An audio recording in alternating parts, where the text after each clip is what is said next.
Olá, seja muito bem-vindo a mais um Farol Global, nosso programa diário que tem como objetivo explicar para você o funcionamento do mercado internacional e também a situação desses mercados.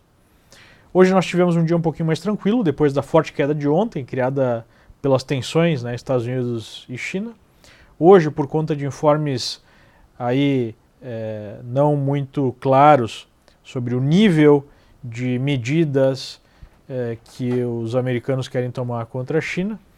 Se falava ontem em imposição de limite de investimento em empresas de tecnologia, por exemplo, aqui nos Estados Unidos, mas isso foi desmentido por um integrante do governo Trump, e então isso de uma certa forma até acalmou um pouquinho os mercados, mas o fato é que essa é uma tensão que deve se manter e nós temos o dia-chave como o dia 6 de julho, como um divisor de águas, porque é o dia onde de fato teremos a imposição prática das tarifas de aço e alumínio, as primeiras tarifas já aprovadas pela administração Trump e outras tarifas em cima de produtos americanos por parte aí do governo chinês.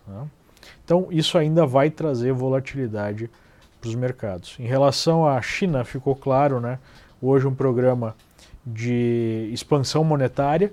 O Banco Central chinês diminuiu a necessidade de depósitos de compulsórios nos seus cofres, na prática liberando 700 bilhões de yuans no mercado chinês, o que é equivalente a mais ou menos 100 bilhões de dólares. Isso demonstra que nós temos condições que vão piorando na China, até por conta de uma expectativa negativa em relação a essa guerra comercial. Os próprios investidores chineses vão retraindo seus investimentos. E nós temos outras informações da Reuters sobre a preocupação das autoridades chinesas em relação ao shadow banking. Para quem não sabe, shadow banking é um sistema não formal de instituições financeiras que não estão dentro do sistema bancário normal, que são importantes para fomentar os negócios na China, para oferecer crédito farto aí a pequenos e médios negócios. E, segundo esse relato da Reuters, nós temos um aumento das taxas de juros desse sistema de shadow banking, o que novamente sugere aí uma percepção aumentada de risco. O fato é que a economia chinesa, apesar de pujante, ela é bastante alavancada.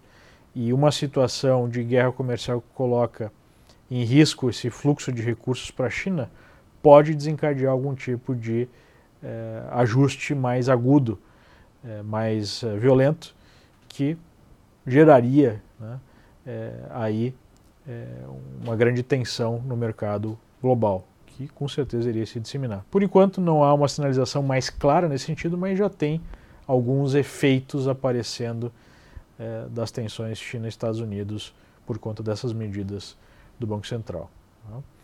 Na Europa nós também observamos tensões aparecendo ou reaparecendo. Em primeiro lugar, porque a própria Europa é mais dependente do comércio internacional pujante, são países mais exportadores, especialmente a Alemanha, por exemplo.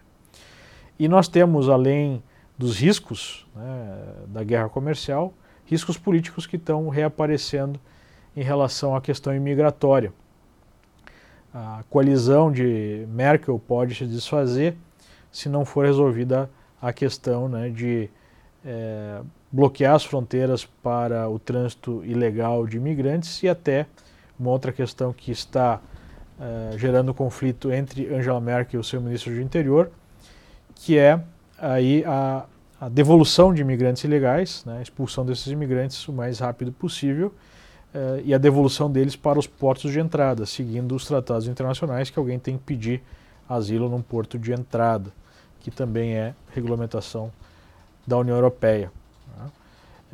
Pesquisas mostram que a ampla maioria dos alemães são a favor dessas deportações, mas Merkel já tem uma visão mais resolução desse conflito com toda a União Europeia, uma resolução negociada. Isso pode aí quebrar de vez o seu governo, a sua coalizão que foi arranjada aí na última hora, depois de meses de negociação, numa base muito frágil, unindo partidos que têm visões muito diferentes em vários temas. Então, isso coloca bastante pressão sobre a Alemanha e sobre o euro, que depende principalmente do país, né, da Alemanha. Enfim, para completar, e daqui a pouco nós vamos para os gráficos, nós temos o petróleo voltando a subir com força, com o governo americano sugerindo que vai impor tarifas e outras medidas restritivas à importação de petróleo iraniano. Algumas semanas atrás, a administração Trump anunciou que estaria saindo do acordo nuclear com o Irã e disse, né, que se um novo acordo não fosse negociado, iria começar a impor sanções ao país que é um dos principais exportadores de petróleo, obviamente com a expectativa de diminuição da oferta para o mercado americano, que é o principal mercado do mundo. O petróleo sobe forte, já tinha dado a primeira sinalização no início da semana com a reunião da OPEP sugerindo um aumento da produção menor do que o mercado esperava, né? Então esses foram os principais assuntos em destaque hoje. A gente pode dar uma olhada em alguns gráficos. Vamos ver aqui. O primeiro gráfico que eu coloco aí na tela para vocês é o gráfico do S&P, que apresentou, como nós vimos, uma correção nos últimos dias e está fazendo um candle de definição em cima de uma LTAzinha mais curta, né, do movimento de alta que foi iniciado aqui em abril, né, no primeiro pregão de abril. O mercado faz um candle de definição, pode até dar uma recuperada, mas volta a ficar numa situação mais indefinida, tanto no curtíssimo prazo quanto no prazo maior, que nós temos aqui um movimento lateral. O suportão fica numa LTA aqui em azul e a média de 200 períodos em verde, que está passando agora na faixa dos 266 pontos, utilizando o SPY como proxy para o S&P 500. Portanto, com o sinal de hoje podemos ter alguma recuperação amanhã, mas uma situação que fica bastante incerta e passa a ficar mais negativa caso o mercado venha a testar e perder os suportes mencionados. Aqui nós temos o gráfico do EWG, o ETF alemão, que perdeu recentemente um forte suporte por volta de 31,20. Está bem esticado, hoje até sugere algum repique, né, um candle de reversão fora das bandas, com um bom afastamento da média de 21 períodos, mas já dando uma tendência de baixa. E dependendo dos desdobramentos dessa crise, né, seja tarifas, guerra comercial, seja questão política interna da Alemanha, nós podemos ter novos movimentos negativos. Do ponto de vista de trade, a resistência agora fica num fundo anterior, numa concentração de fundos anteriores perdidos em 31,20, e eu espero o teste desse patamar para pensar em novas vendas nesse mercado. Aqui a gente pode ver o ETF de China também produzindo uma forte queda nos últimos dias, foi de 48,90 até 43,20, esse é o FXI, né, demonstrando a perda de um suportão bem importante, né, uma concentração de fundos aqui em 45,90.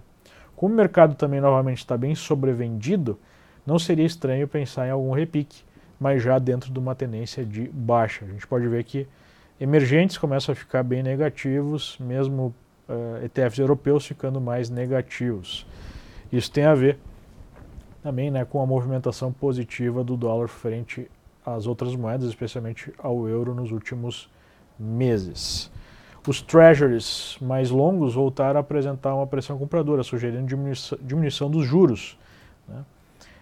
E com as movimentações de curtíssimo prazo, nós temos novamente a curva de juros ficando mais flat, ou seja, novamente sinalizando aí a expectativa do mercado de final de ciclo de expansão em algum momento, né? É um indicador que tem desdobramentos num prazo mais longo, não é um indicador que tem um desdobramento imediato. Quando a curva fica mais flat, não quer dizer que imediatamente vai começar uma recessão, que o mercado vai corrigir, mas já é mais um sinal de expectativa negativa dos mercados em relação aí à economia para o prazo maior, né? A gente vê aí o yield dos treasuries de 10 anos em 2,88, lembrando que algumas semanas atrás chegou a bater em 13,11, né, ao ano. Então esses yields vão ficando mais próximos. E nós temos o Brasil, que segue aí testando uma zona de suporte forte entre 31 dólares e 32,50, 32,70, né? Essa zona aqui de vários fundos nesse patamar. Falando de Brasil do ponto de vista do ETF EWZ, né? São ativos, ADRs, recibos de depósitos de ações brasileiras negociados na Bolsa de Nova York. Como o mercado parou de cair nesse suportão e está fazendo essa congestão, nós podemos ter alguma recuperação, desde que não seja perdida essa zona de 31 no curtíssimo prazo. O dólar voltou a apresentar alguma pressão compradora, 3,79, e o Ibovespa, né, ficou mais lateral. Hoje uma pequena alta, está 0,64%. Somando aqui os dois efeitos, como o dólar subiu e o Ibovespa também, o efeito no EWZ é neutro. Lembrando que Brasil, hoje, né, deu mais um passo aí rumo ao aumento da volatilidade política e o transborde para a volatilidade nos mercados. Nós tivemos a segunda turma do STF soltando o Zé Dirceu, uma série de outros condenados pela Lava Jato, cancelando provas de uma parte da operação, enfim, fazendo a alegria aí dos bandidos que foram condenados pela Lava Jato, sugerindo que há, pelo menos nessa segunda turma, a vontade, né, de liberar Lula e gerar aí, né, uma forte indignação da população. Obviamente que a segunda turma do STF demonstra que nós temos aí como clima político, como cenário político do Brasil, de um lado o establishment se defendendo, né? Fica claro que o STF tem esse propósito de defender o establishment político, a população indignada com a situação, uma parte da justiça ajudando a defender esse establishment político, e com isso nós temos um cenário de impasse e um cenário que vai sendo cada vez mais negativo do ponto de vista de crença, de confiança nas instituições, com desdobramentos muito ruins no mercado no longo prazo. Esse movimento de hoje, ele acaba produzindo aí uma reação positiva para o candidato Jair Bolsonaro, que é o candidato que representa o anti-establishment, né? Mas ele também aumenta a expectativa, a possibilidade de algum tipo, né, de caos político, que seria, por exemplo, um STF liberando Lula para concorrer, gerando então forte animosidade, né, entre os eleitores, enfim, um clima de guerra política muito profundo, esse clima. Então, a decisão de hoje é mais um passo aí no aumento, né, da incerteza política e o aumento da incerteza no mercado financeiro. Se você quiser entender mais sobre esse cenário político brasileiro e os seus desdobramentos no mercado, como se proteger, como avaliar, né, como eventualmente até gerar algum ganho, dependendo dos cenários que se apresentem, nós temos aí o Dia Depois da Eleição, uma série que foi produzida em conjunto com o Brasil Paralelo, explicando essa situação. Você pode dar uma olhada, né, deixa eu colocar aqui para vocês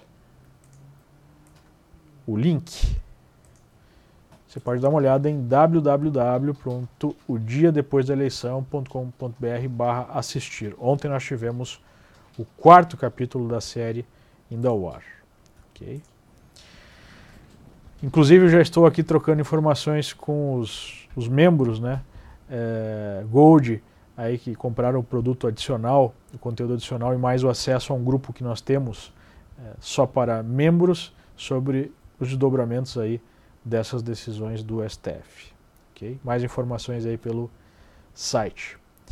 Muito obrigado pela atenção e até a próxima. Tchau, tchau.